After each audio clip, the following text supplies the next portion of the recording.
थोडंसं बाजूला ठेवा, मला मुक्त करा असं म्हणताय. एकूण विधान तुम्ही ऐकलंय, काय तुमची भूमिका आहे, मत आहे ह्या संदर्भात? असं आहे की देवेंद्र फडणवीस हे एक अत्यंत चलाक असा राजकारणातला नेता आहे.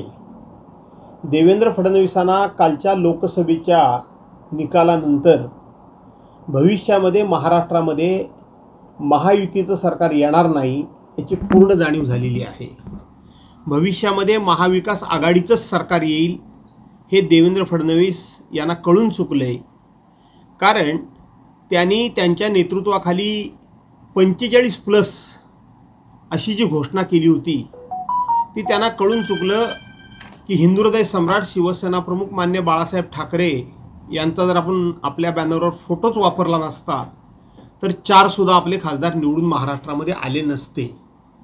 आणि म्हणून देवेंद्र फडणवीसांनी ही नैतिक जबाबदारी मी माझ्याकडे घेतोय असं एक रचलेलं नाटक आहे. ओएसिस फर्टिलिटीच्या तज्ज्ञांनी IVF उपचार पद्धतीद्वारे 1 लाखांहून अधिक जोडप्यांना मातृत्व प्राप्तीचा आनंद दिला आहे. मोफत अपॉइंटमेंट बुक करण्यासाठी आजच संपर्क साधा.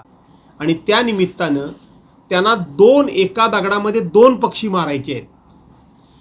महाविकास आघाडीचे 18 जरी खासदार निवडून आले तरी सुद्धा मी राजकारणातून संन्यास घेईन असं आशिष शेलार यांनी, मुंबई प्रदेशचे अध्यक्ष आहेत आशिष शेलार भाजपाचे, त्यांनी आमचे नेते आदरणीय उद्धवसाहेब ठाकरे यांना आव्हान दिलेलं होतं.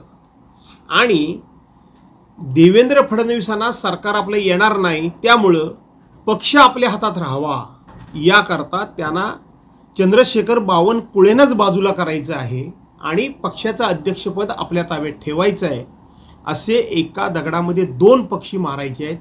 त्यामुळं देवेंद्र फडणवीस हे नैतिक जबाबदारीच्या गप्पा मारत असले तरीसुद्धा ते पक्ष आपल्या ताब्यात ठेवण्याकरता म्हणून ही चाल खेळत आहेत. म्हणून देवेंद्र फडणवीस हे अत्यंत चलाक नेते आहेत असं मी म्हणालो.